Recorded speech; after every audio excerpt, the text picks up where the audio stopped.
Hey everyone, and welcome to this explainer. If you're a focused learner ready to, uncover the hidden mechanics of financial freedom, you are absolutely in the right place. Today, we're going on a really eye-opening journey into a topic that honestly affects every single one of us, yet it's almost never taught in schools. We're breaking down a fascinating source called the wealth mindset to figure out exactly how rich people think fundamentally differently about money.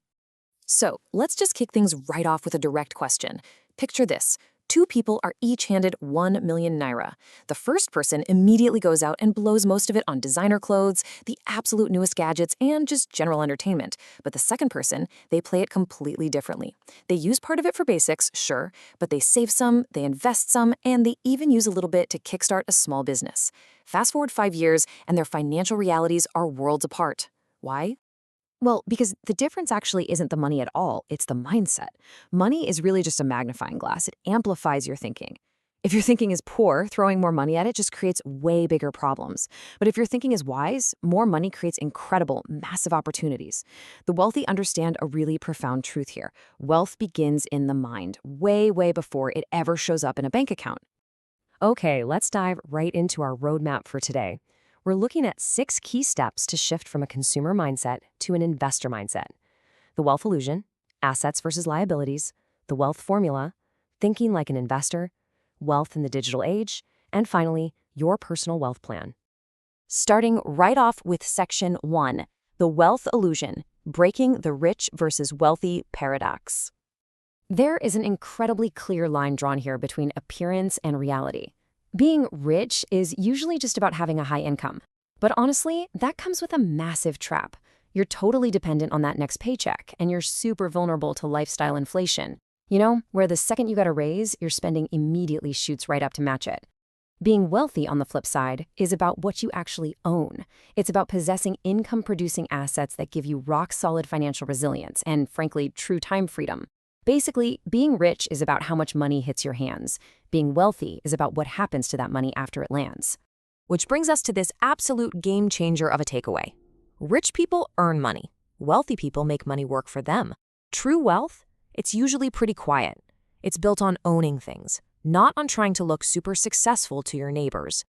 Moving right along to section 2, assets versus liabilities, the invisible mechanics of money. Now, these definitions are brilliantly simple, but they're literally the secret sauce to the whole thing.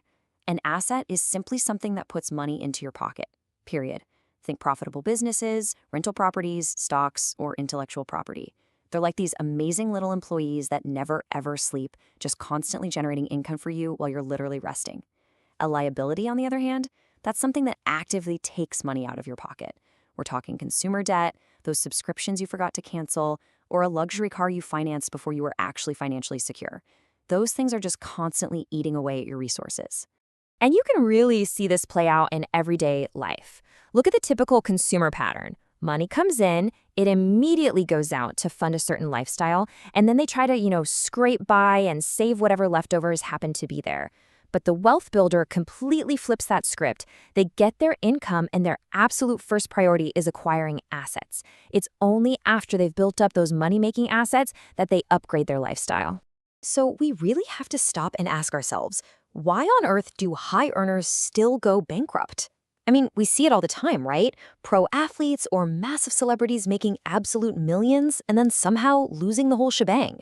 Well, it's because without solid financial education, even millions and millions of dollars will just get completely wasted on liabilities. All right, section 3, the wealth formula, the ultimate blueprint for financial freedom. Here is the actual blueprint, and we're going to walk through it step by step. First up, income. That's the fuel. It gets the whole engine going. Second is saving. That's your foundation, providing you with stability and, crucially, the capital to seize opportunities. Third, investing. That is the growth phase, where you actually put your money to work. Fourth is time. Time is the ultimate multiplier, just allowing those assets to snowball and compound. And finally, number 5, discipline. Discipline is the glue that holds all of this together and turns mere knowledge into actual real-world results. Without discipline, the fuel leaks, the foundation crumbles, and that multiplier just totally stalls out. Next up is section 4, thinking like an investor, the paradigm shift. There is such a stark contrast in how different mindsets approach their money. When a typical consumer thinks about cash, their focus is on immediate pleasure. They want to spend it on luxuries right now. But an investor? They are hyper-focused on future value. They're taking action to invest in real skills or hard assets. The absolute most powerful difference, though, is the key question they ask themselves. Say someone gets a 500,000 naira bonus. The consumer immediately asks, "Awesome, what can I buy?" But the investor? They look at that exact same bonus and ask, "Okay, what can this become?" They view every single piece of currency as a little potential worker with a serious return on investment. But listen, flipping that switch and becoming an investor takes some serious, rock-solid patience. It's kind of like a farmer planting a mango seed. For the first 10 years, the growth might be almost completely invisible. You're just grinding through the boring phase. But then, hit year 20 and wow, momentum builds and the compounding really starts to accelerate. By year 30, you're looking at a massive, massive compound harvest, and your wealth is finally undeniably visible to the rest of the world. When you actually let that compounding snowball roll down the hill over the course of decades, a relatively small initial investment can theoretically blow up to numbers like 50 million naira, or even way more. And honestly, this proves exactly why wealthy people are always planning in decades rather than days. They literally just let time do the heavy lifting for them. Which brings us to Section 5, Wealth in the Digital Age, Modernizing the Timeless Rules. We live in an incredible time where high-leverage digital assets are everywhere. We're talking online courses, software and apps, e-commerce businesses, digital content, intellectual property, Web3 tech. The beautiful thing is, you don't need to build a massive physical factory anymore. These modern assets, they require specialized knowledge rather than huge piles of physical capital. And that means literally anyone with a decent smartphone and an internet connection has the potential to start building global wealth right from their bedroom. It's an absolute game changer. But hey, I definitely need to pause here and warn you about the sheer amount of digital hype out there. Just because you have access to global markets right in your pocket doesn't mean you should just go out and gamble. Wealthy people do not avoid risk, but they manage it through calculated risk. They do the deep dive. They evaluate the potential upside against the downside through relentless financial education, solid research, and extreme preparation. Knowledge absolutely must come before investment every single time. And our final section today, Section 6, Your Personal Wealth Plan. Knowledge without action changes nothing. So let's get super practical. Here is your highly actionable roadmap. First, define what wealth actually means to you personally. Second, sit down and honestly assess your current income and liabilities, no sugarcoating it. Third, actively work to increase your income capacity by learning valuable new skills. Fourth, save systematically. You've got to pay yourself first.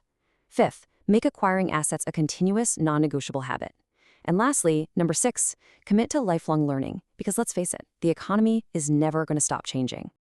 I want to leave you with this incredibly powerful reminder straight from the source material. A dream becomes a goal when it is written down. A goal becomes a plan when action is attached to it. Listen, the absolute perfect moment to start, it's never going to arrive.